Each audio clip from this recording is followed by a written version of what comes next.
Welcome back to Final Fantasy XIV. Let's talk to Baderon here and get ourselves a new quest. Close to home. Baderon, proprietor of the Drowning Wench, wants you to perform 3 tasks that will help you learn the fundamentals of adventuring.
Alright, so we have our quest to go familiarize ourselves with the city. Here we have some details about the main menu. Basically, you click these buttons to get into different menus. I'm not going to go too into that right now. And then navigation, basically you can hit M to open the map. Zoom in, zoom out, move it around, do whatever you want. It's kind of a lot to take in at first, but you'll get used to it pretty quick. For now, I believe we have to accept this. Yes, we do. We have to accept this sub-quest, which is somewhat unfortunate because I'm trying to keep these quests separate, but we'll just lump these 2 quests into one. So let's accept making a name, where Ninia, a veteran adventurer, has some information that might be of interest to you. Well, would you look at this? A shiny new adventure. Listen close, lad. I have some information that might just help you put you on the map here in Limsa. I was passing through Bulwark Hall not too long ago, and saw a bunch of herbs just scattered about the ground. Now, I'm not entirely certain, but I think they might have been the black market wares known as dream flowers. Limsa Laminsa, a busy port, and not all the merchants that blow in across the strait are above board, if you know what I mean. How'd the plants end up in the mizzenmast? Who knows? Might have been a deal gone bad. The important thing is you make a name for yourself by handing them in. Speak to Scainrael, I don't know, and she'll get you down to the first floor. Then all you have to do is pick up the herbs and take them to blah blah blah at the Octon. Being a worldly captain, he knows a thing or two about such shady goods. Alright, well, let's do that first. We'll go take the lift down below. You wish to visit the bulwark hall below. The crow's lift is ready when you are. Let's take it. This is going to teach us about interacting, which is just right-click on the item you want to interact with. Sanctuaries, when you're in a town, you will see this moon icon appear. That means that you're getting rested experience, which basically gives you bonus experience points. So let's pick up these herbs.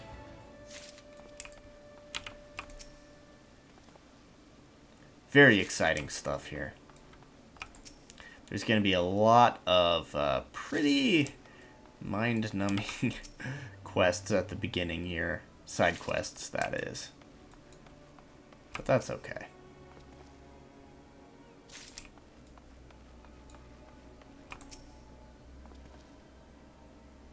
Alright, we've got the herbs. We're going to deliver them to this NPC that has a very hard to pronounce name.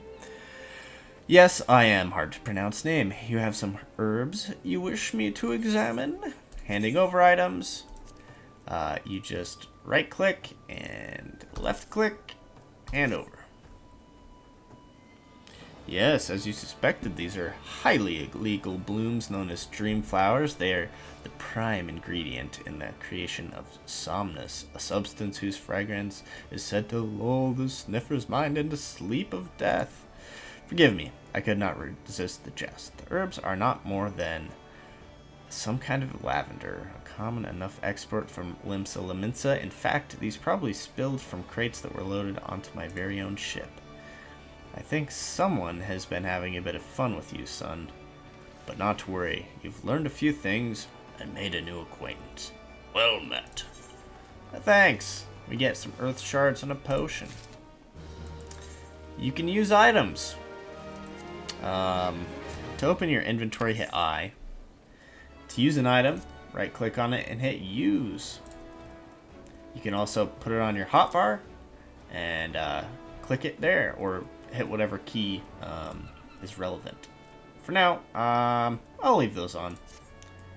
Actually, I'm going to take them off. I lied. Okie dokie. Let's check out this aetheryte.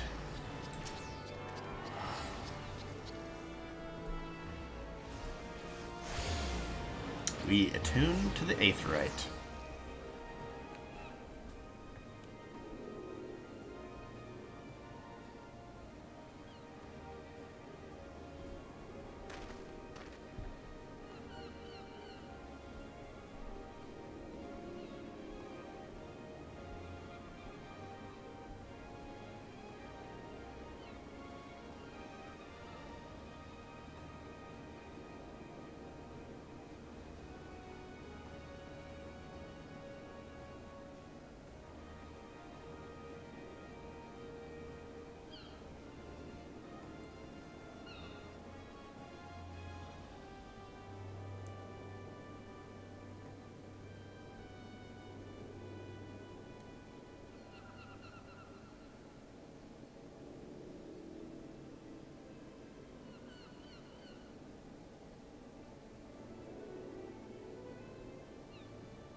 Alright, so we've attuned to the aetheryte and learned a little bit about them. Basically, they're crystals that let you teleport around the world. and they give you a couple access to a couple spells, one of which we don't have yet, but we just gained access to Return, which is on your hotbar by default, and it will return you to your home point. When you're at an Aetheryte, you can click Set Home Point. This one is already set as our home point, as you can tell by the star. So when you use Return, it's going to warp you back to wherever your home point is set to. So that's all well and good. Let's open up our map and see where we're going next. So we're going right over here. There's a lot of people. This is kind of the market area. So usually a busy part of town. A fine morning to you, sir. Welcome to the most replete marketplace in the grand realm of Eorzea, where every shelf groans under the weight of wonders born from all four corners of the world. Pray browse the stalls until your eyeballs ache from ogling the overabundance and unbelievable bargains.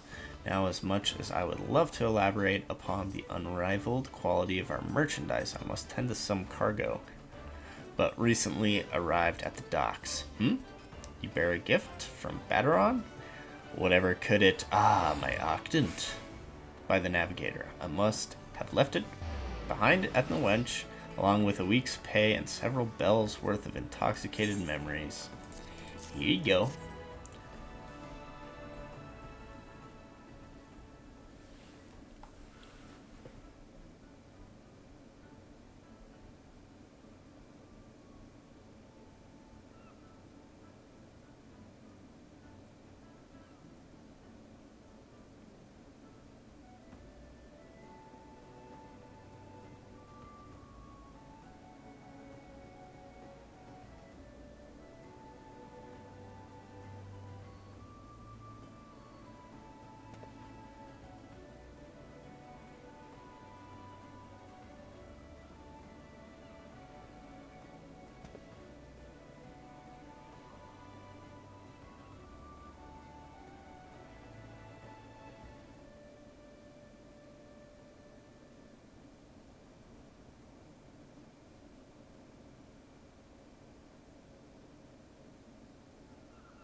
There we have it. We've learned about the markets. So basically, yeah, they're markets. They're where you buy stuff. Don't really need to use it too much. There might be some things like this gentleman here, the independent culinarian, that might prove useful to us early on in our game.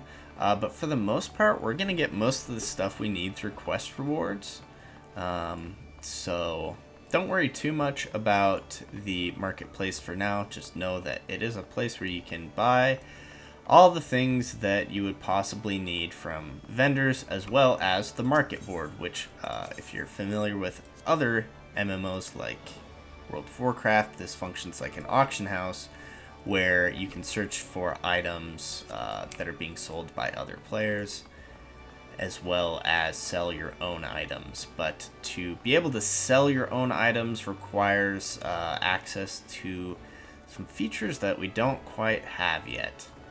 And that's fine, because we don't need to sell anything for a while. Let's talk to the guild receptionist here at the Arcanists Guild. Welcome to the Arcanists Guild. It is here that we research and develop the field of Arcanima. Arcanima is the science of employing arcane geometries, intricate patterns that map the unlocked mysteries of existence, draw forth and manipulate the body's etheric energies. But if I am not mistaken, you already possess some rudimentary understanding of the craft. Shall I deepen your knowledge of our history as well? The roots of Arcanima can be traced back to esoteric calculations practiced by the people of the South Sea Isles. It was these island folk that first discovered a method to express natural phenomena in mathematical terms.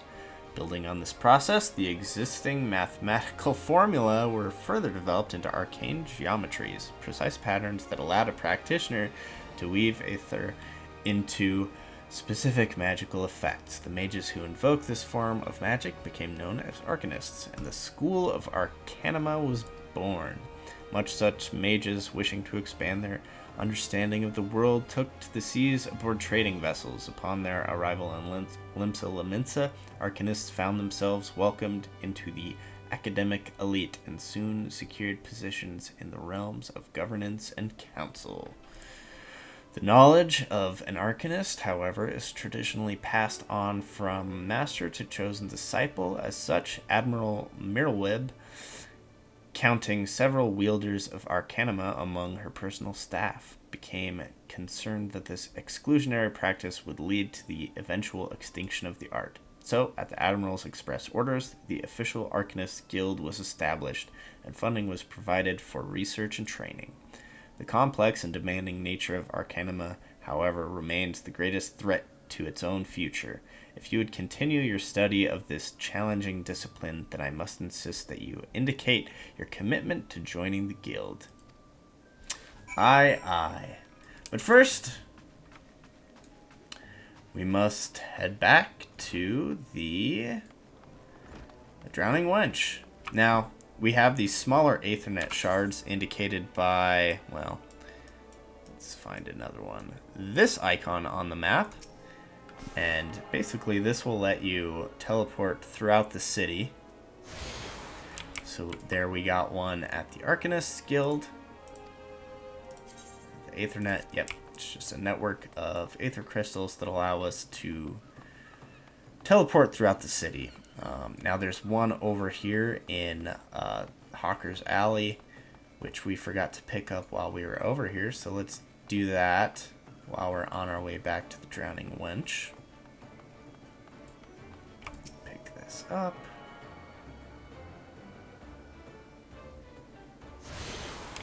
And let's head back to the Drowning Wench.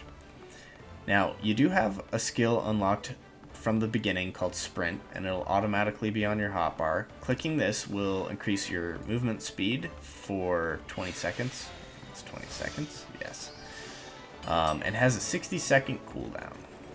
So, it's useful for getting around town, getting around in, when you're outside of town, until we can get our first mount. So let's talk to the lift attendant. Go to the Drowning Wench.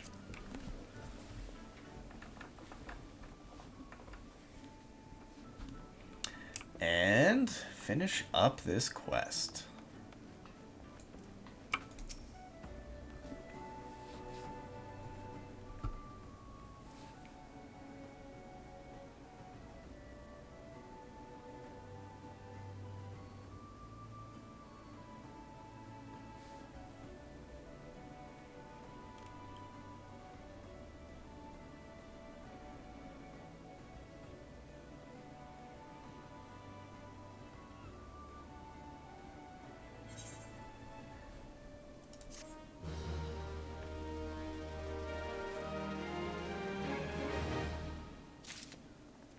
Alright, so we finished our quest. You can see that this icon is now red. What does that mean? Well, if we talk and try to accept the next quest, it'll tell us it's not available until we're level 4. So, we can see that there's a lot of side quests here. So, that's what we're going to tackle next, is doing some side quests in Limsa Lominsa. And then we'll be able to continue on with our main story. Up here in the upper left-hand corner, there will always be the next main scenario quest displayed. You can click on it and it'll open the map to where to accept the next quest. If you're currently on an active quest, it'll open up the map to your next objective. And then below it, we have this other indicator, and this will indicate if you have a class quest available. So these are quests that are specific to whatever class you're playing or job, and basically they open up every 5 levels. So we'll tackle that here pretty soon as well. In fact, we might just do that for the next video. So thanks for watching, and we'll see you next time.